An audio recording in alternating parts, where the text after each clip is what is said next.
Ralph climbed out of the bathing pool and trotted up the beach and sat in the shade beneath the palms. His fair hair was plastered over his eyebrows and he pushed it back.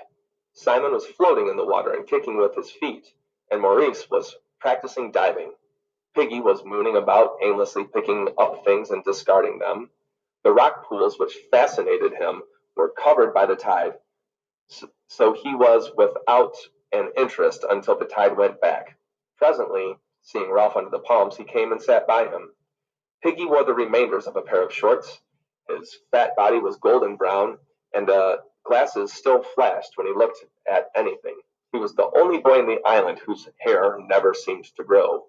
The rest were shock-headed, but Piggy's hair still lay in wisps over his head, as though baldness were his natural state, and this imperfect covering would soon go like the velvet on a young stag's antlers.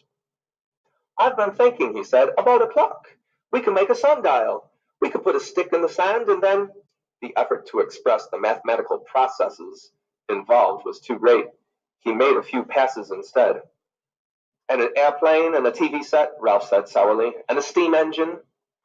Piggy shook his head. "You've got to have a lot of metal for things like that," he said, "and we haven't got no metal, but we got a stick." Ralph turned and smiled involuntarily.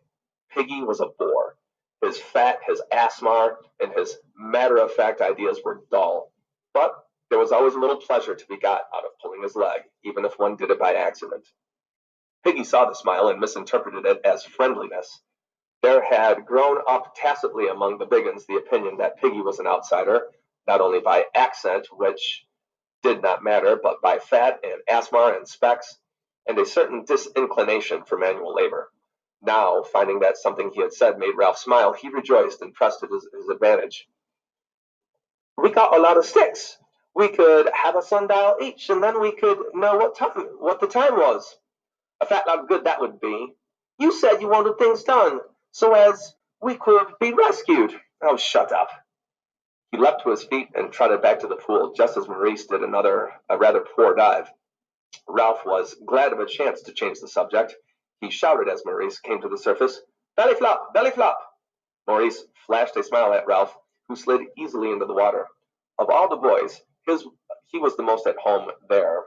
But today, irked by the mention of rescue, the useless footling mention of rescue, even the green depths of the water and the shattered golden sun held no ball.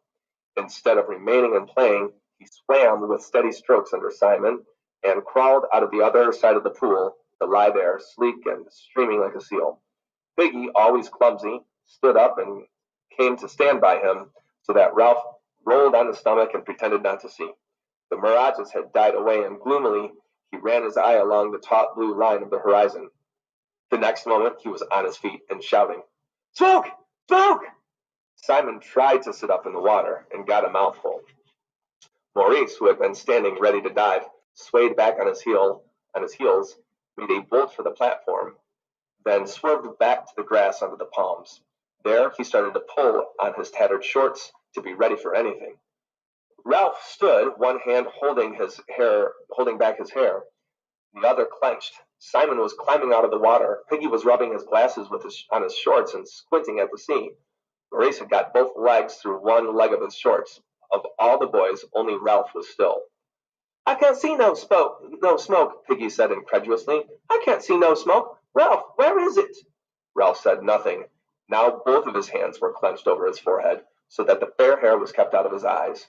He was leaning forward, and already the salt was whitening his body. "Ralph, where's the ship?"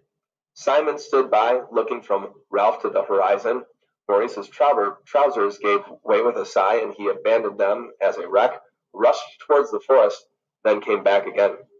The smoke was a tight little knot on the horizon, and was uncoiling slowly. Beneath the smoke was a dot that might be a funnel. Ralph's face was pale as he spoke to himself. "There's our smoke." Piggy was looking in the right direction now. "It don't look much." He turned round and peered up at the mountain. Ralph continued to watch the ship ravenously. Color was coming back to his face. Simon stood by him, silent.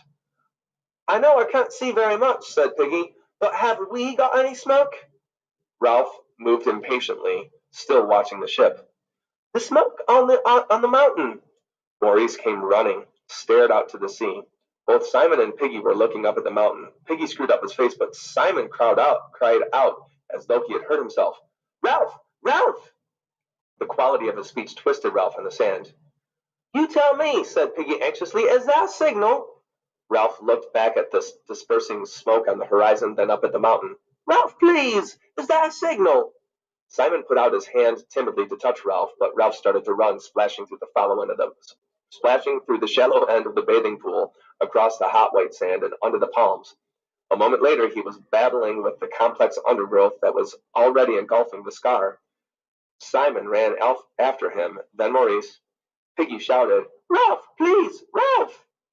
Then he too started to run, stumbling over Maurice's discarded shorts before he was across the terrace. Behind the four boys the smoke moved gently along the horizon and on the beach. Henry and Johnny were throwing sand at Percival, who was crying quietly again, and all three were in complete ignorance of the excitement. By the time Ralph had reached the landward end of the scar, he was using precious breath to swear. He did desperate violence to his naked body among the rasping creepers, so that blood was sliding over him. Just where the steep ascent of the mountain began, he stopped. Maurice was only a few yards behind him. "Piggy specs!" shouted Ralph. "If the fire's all out, we'll need them." He stopped shouting and swayed on his feet. Piggy was only just visible, bumbling up from the beach. Ralph looked at the horizon, then up to the mountain. Was it better to fetch Piggy's glasses, or would the ship have gone? Or, if they climbed on, supposing the fire was all out, and they had to watch Piggy crawling nearer and the ship sinking under the horizon? Balanced on a high peak of need, agonized by indecision, Ralph cried out, "Oh, God! Oh, God!" Simon, struggling with the bushes, caught his breath. His face was twisted. Ralph blundered on, savaging himself as the wisp of smoke moved on. The fire was dead. They saw that straight away. Saw what they had really known down on the beach when the smoke of home had beckoned. The fire was out, smokeless and dead. The watchers were gone. A pile of unused fuel lay ready.